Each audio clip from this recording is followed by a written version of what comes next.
Hello, everybody. This is Luis coming at you with a brand new project of mine, or a new series I've been wanting to get started for a while, and I'm glad I'm finally getting around to it. This series, as you can tell by the title itself, it's called Drive-In Poetry, where I will be filming within my vehicle, my car, and I will be reading poetry.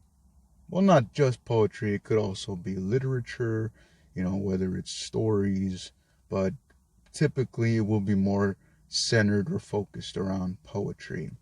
Now, what I will do, at least with these first couple of episodes, is I'm going to read poems from this book, Poems for Mindfulness, something I recently picked up. I've only read up to like 4 pages of these, the first 4 pages, so most of this is unknown. It's going to be new as I read it. First time I'm going to be exposed to most of this content. And so that's pretty much how it's going to go. I'm just going to read through the poems. I will state the name and who's the author and whatnot. It's just a lot of some of them are short poems, some of them are longer. So it'll vary how many will be in an episode. But all in all, thank you all for being here with me. Thank you for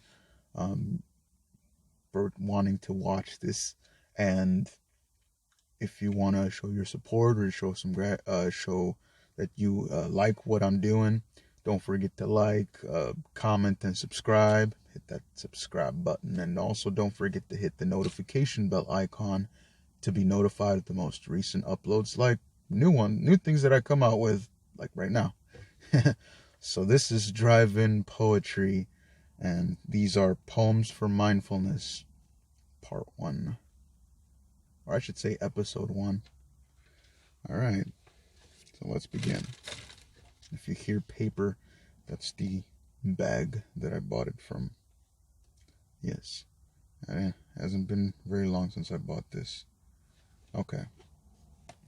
Like I said, I'm going to name the title of the poem and the author, and I will do that for every poem.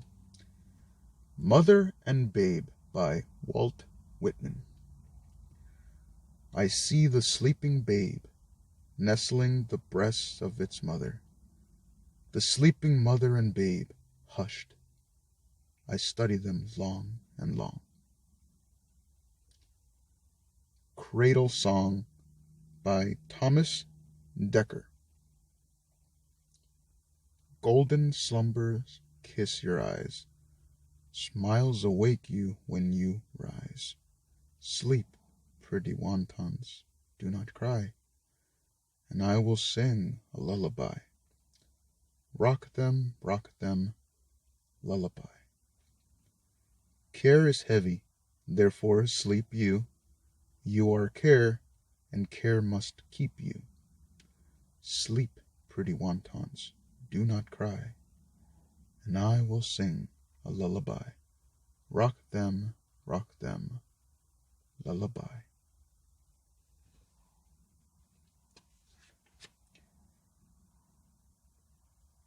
A Child's Laughter by Algernon Charles Swinburne. I hope I pronounced that correctly. All the bells of heaven may ring, all the birds of heaven may sing, all the wells on earth may spring, all the winds on earth may bring, all sweet sounds together, sweeter far than all things heard. Hand of harper, tone of bird, sound of woods at sundawn stirred, welling waters winsome words, wind in warm wan weather. One thing yet there is, that none hearing ear, its chime be done, knows not well the sweetest one, heard of man beneath the sun, hoped in heaven hereafter, soft and strong and loud and light, very sound of very light, heard from morning's rosiest height, when the soul of all delight fills a child's clear laughter. Golden bells of welcome rolled, never forth such notes nor told. Hours so blithe and tones so bold as the radiant mouth of gold. Here that rings forth heaven, if the golden crested wren were a nightingale, why then something seen and heard of men might be half as sweet as when laughs a child of 7.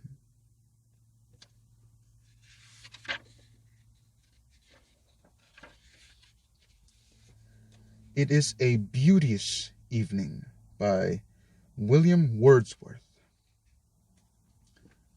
Please disregard when the light turned off. I think it has its own little timer. So if it does that again, don't mind it. I'll try to turn it back on, just so you all know. Little side note. Going back to the reading. It is a Beauteous Evening by William Wordsworth. It is a beauteous evening, calm and free.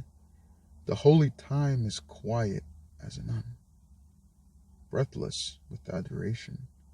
The broad sun is sinking down in its tranquility. The gentleness of heaven broods o'er the sea. Listen, the mighty being is awake, and doth with his eternal motion make a sound like thunder everlasting. Dear child, dear girl, that walkest with me here, if thou appear untouched by solemn thought, thy nature is not therefore less divine. Thou liest in Abraham's bosom all the year, and worships at the temple's inner shrine, God being with thee when we know it not.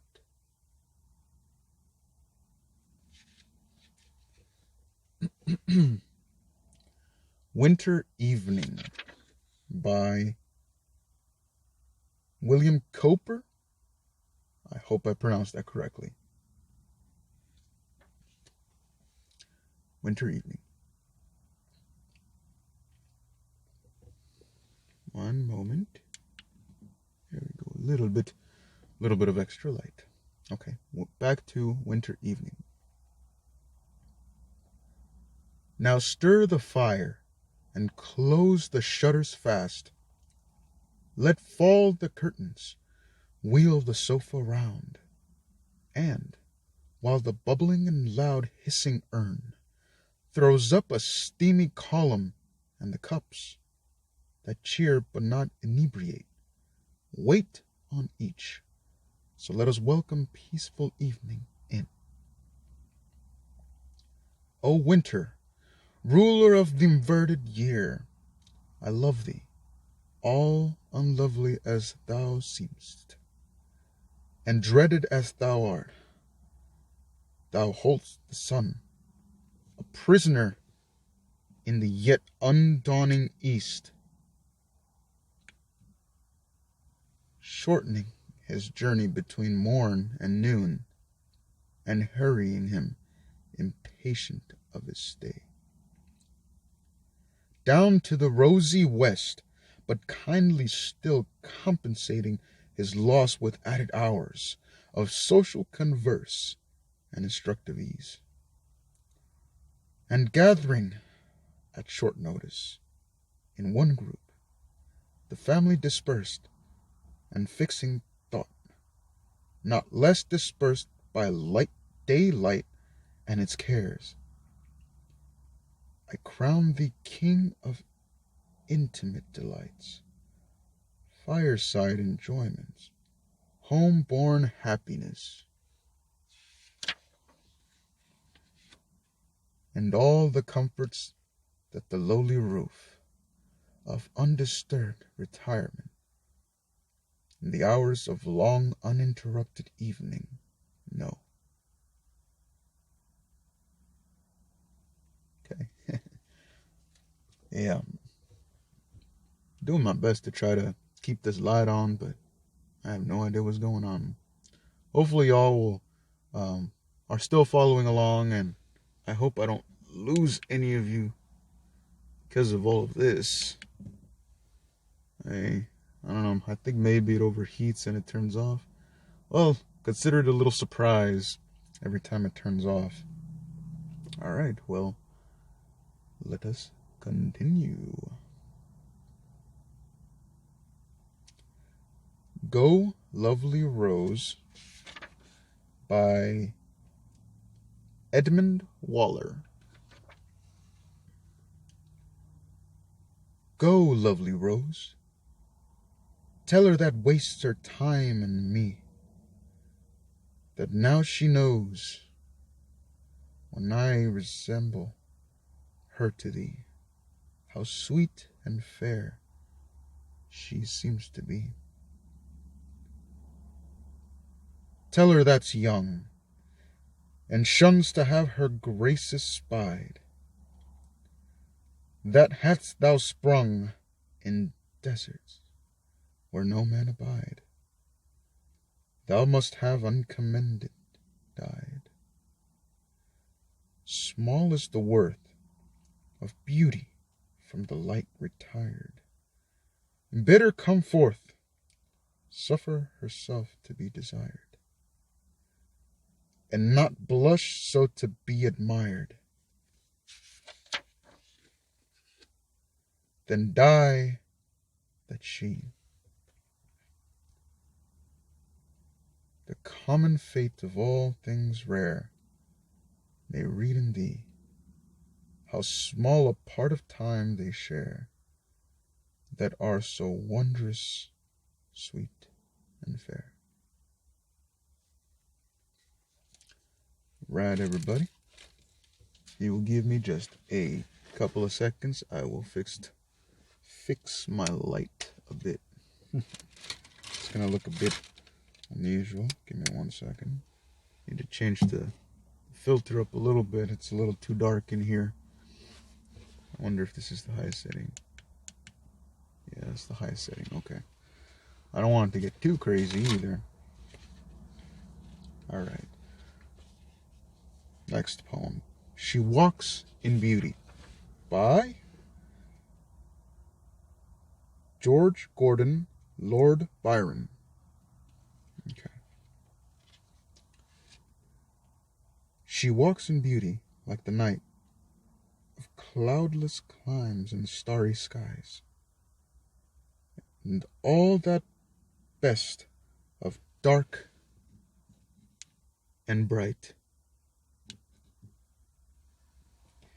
meet in her aspect and her eyes, thus mellowed to that tender light which heaven to gaudy day denies.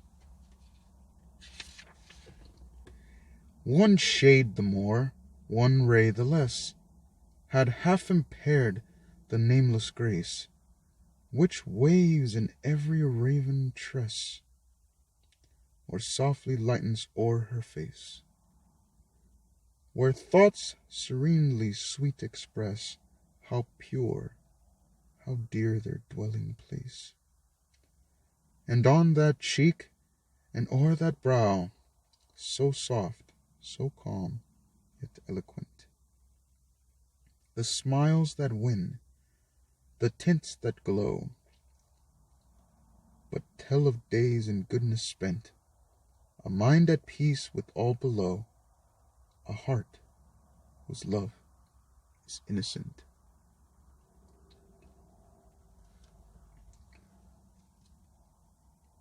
Next little passage, little poem. Love's Philosophy by Percy. Please excuse my pronunciation. I don't know how to pronounce this middle name, but I will do my best. Percy Bysshe Shelley. Or Percy B. Shelley. Because I don't know how to pronounce the middle name. Bysshe.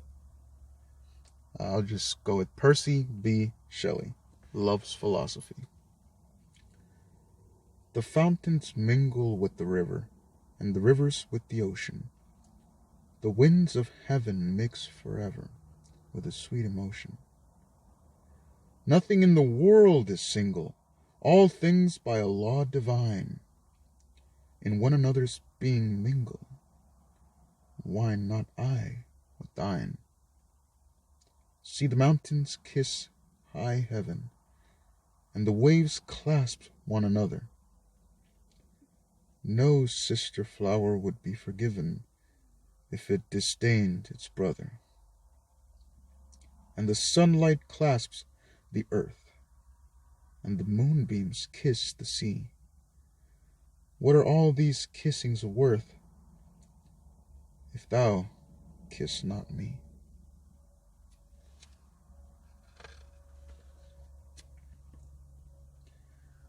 Next poem is The Sun Rising by John Donne. I hope I pronounced that correctly. John Donne. Busy old fool, unruly sun, why dost thou thus through windows and through curtains call on us? Must to thy motions lovers' seasons run? Saucy, pedantic wretch, go chide late schoolboys and sour prentices. Go tell court huntsmen that the king will ride. Call country ants to harvest offices. Love, all alike, no season knows, nor clime, nor hours, days, months, which are the rags of time. Thy beams so reverent and strong, why shouldst thou think I could eclipse and cloud them with a wink? But that I would not lose her sight so long. If her eyes have not blinded thine, look, and to morrow late tell me whether both th' Indias of spice and mine be where thou left'st them, or lie here with me.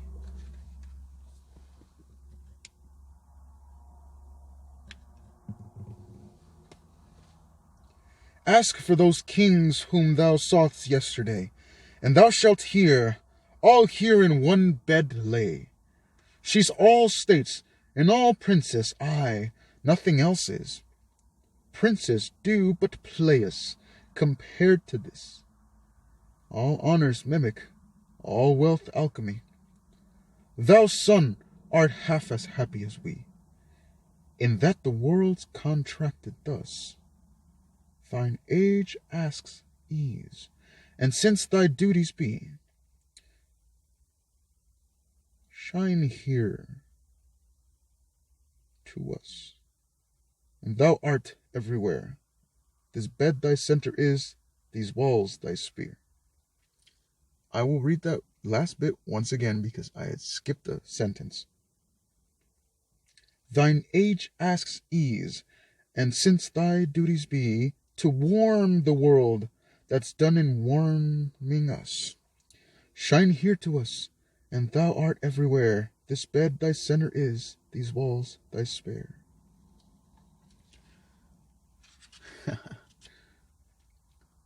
These unintentional light shutoffs are making it difficult, but very exciting, I will say. Hopefully you are all still with me, and I have not bored you to tears yet, and you are all enjoying this drive-in poetry. Next poem. Actually, the next and last poem. Silent Noon by Dante Gabriel Rossetti. Your hands lie open in the long, fresh grass. The finger points look through like rosy blossom. Let me redo that one. Your hands lie open in the long, fresh grass. The finger points look through like rosy blooms. Your eyes smile peace. The pasture gleams and glooms. 'Neath billowing skies that scatter and amass all round our nest, far as the eye can pass, are golden kingcup fields with silver edge, where the cow parsley skirts the hawthorn hedge. 'Tis visible silence, still as the hourglass. Deep in the sun-searched growths the dragonfly hangs like a blue thread loosened from the sky. So this winged hour is dropped to us from above.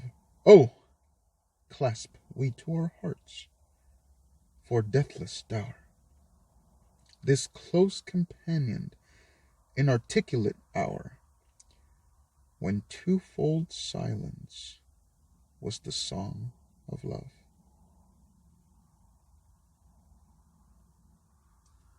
You know what? I'm going to be a bit more rebellious.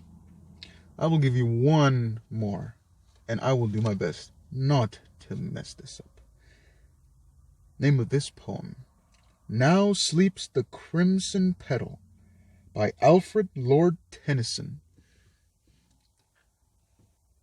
This one for sure will be the last one. Now join me in this read. Join me in getting lost in this world of mine, of poetry. Now sleeps the crimson petal, now the white, nor waves the cypress in the palace walk, nor winks the gold fin in the porphyry font. The firefly wakens, waken thou with me. Now drops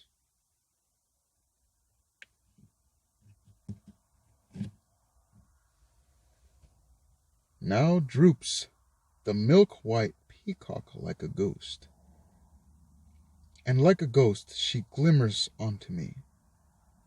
Now lies the earth all Danae to the stars, and all thy heart lies open unto me. Now slides the silent meteor on, and leaves a shining furrow as thy thoughts in me. Now folds the lily all her sweetness up, and slips into the bosom of the lake. So fold thyself, my dearest, thou, and slip into my bosom, and be lost in me. Thank you very much for joining me in this first episode of Drive-In Poetry. This will be episode 1. I will put my bookmark so that I know where we left off, so that for the next video and so on until we finish the book, I will be able to resume from where I last left off.